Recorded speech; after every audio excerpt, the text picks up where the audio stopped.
All right, here we are again. Back I in know. the museum checking everything out.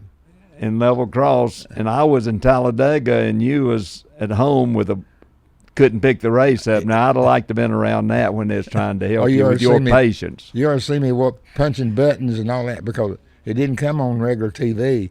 They got some kind of problem with the carrier or something. I don't know. Anyhow, I kept punching buttons and got some people involved in the thing. After a couple hours, we finally found. I think it was 30-some laps in the race before we got it. So well, I'm just glad I was in Talladega and wouldn't have been around you because I've seen you when stuff like that don't work. I've got a lot of patience. Okay? Yeah, I know that. I've seen you longer than you. Okay, can how did the race start? Because I missed the start of the race. Well, let me go before that. Okay. Sitting in the truck with the crew chiefs and engineers, and I'm sure every team done the same thing. Yeah. They know they could go somewhere around 40 laps, and then they know they need to pit with their group of cars, who got together. Yeah, all the Fords pit together. Okay.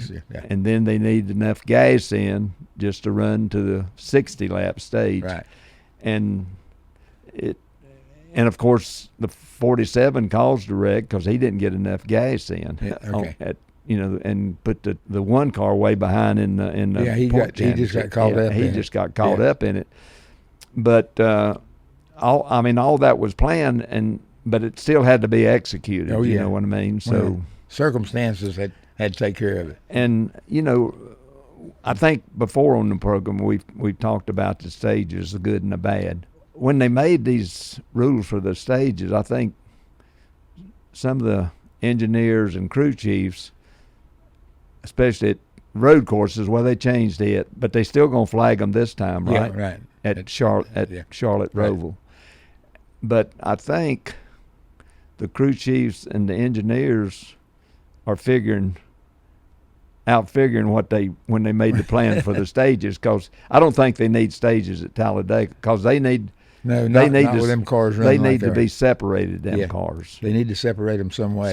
They need to separate them. But even when they run, one pack would get ahead of the other, and the back pack would always catch back up before they had another caution. But for the last several years, especially with this car, Richard, at Daytona and Talladega, the leaders are out there, and the car running 30th is running the fastest. He runs faster because he has to catch up. Well, he can just run, he catches all that draft. But, they throw the green flag, Richard, and they just run just like they started the race. Of course, the 43 come up through there pretty good. And I'm sitting on the pit box and watching televisions and all that stuff. And then he was a pretty good car. He just got shuffled to the back at the wrong time on kind of the way it worked out in the pits, and got penalized one time, got lapped, got the lucky dog. Yeah, once he got penalized, he was up front. Yeah. And once he got penalized, then it was hard for him to ever get back up front again.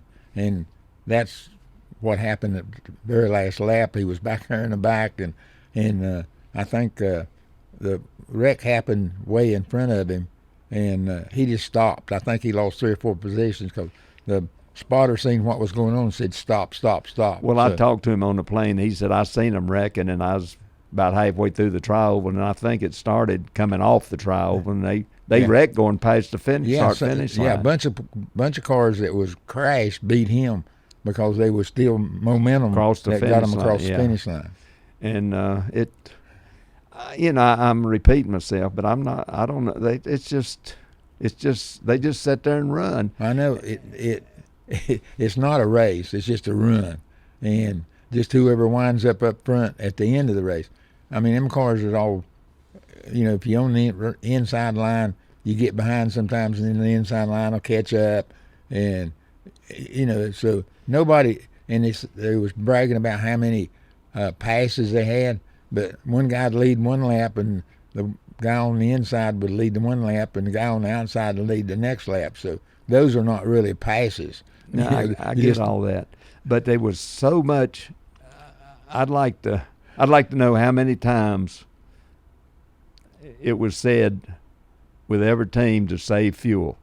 Yeah. And it ain't to get a certain distance. less fuel to put in when they do because stop. they can change the tires about 2 or Faster 3 than seconds faster than right. they can get the gas in, and it's just. But anyhow, to me, they're going to have to do something. Okay, from the standpoint, I've been watching some of the old Daytona races and Talladega races where they'd just be 5 or 6 cars and they'd pass each other, and it'd take a while for the other guy then to catch back up and draft back by him. So to me, that was racing.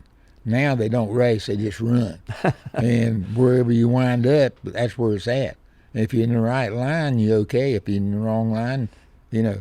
And right at last, was running along there after, I guess, the last caution, next to the last caution, because the last caution was on the checker flag.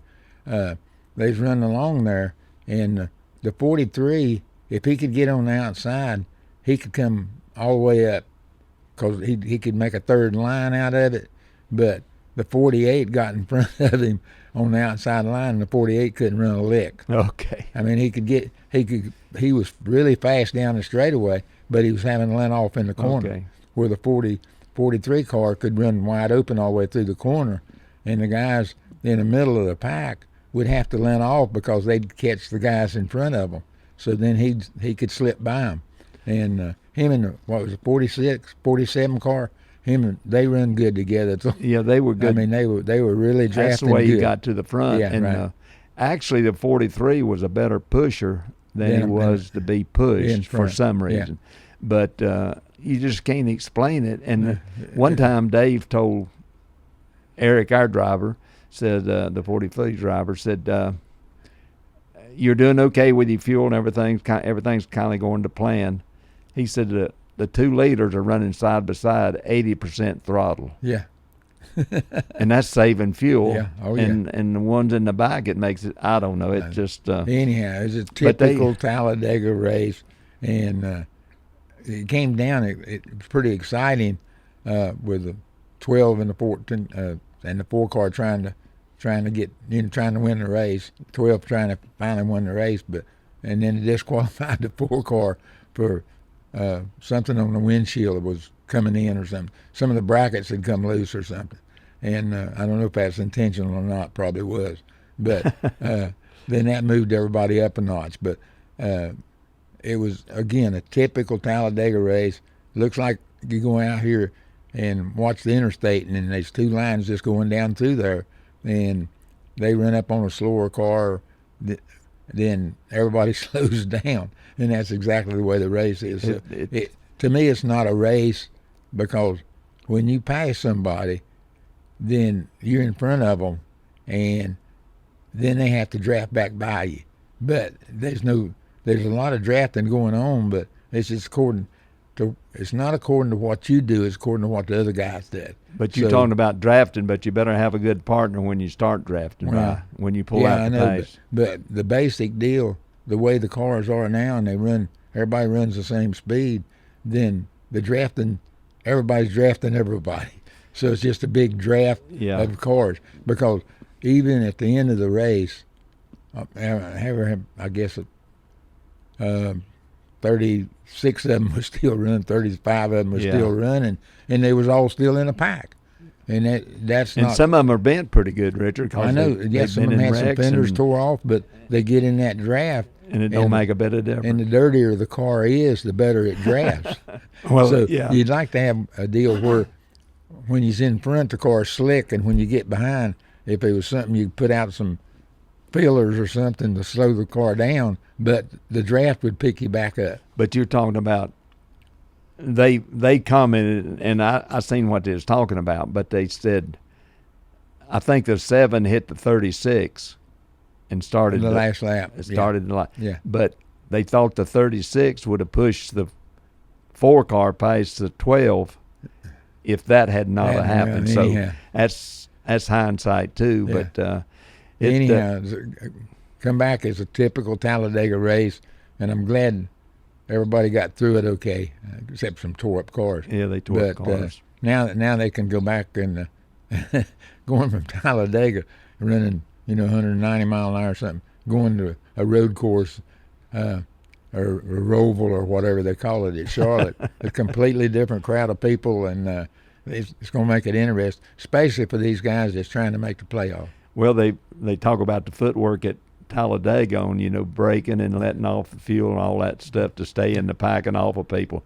There'll be some footwork this Sunday too, buddy. Yeah, their legs will be tired when the race is over.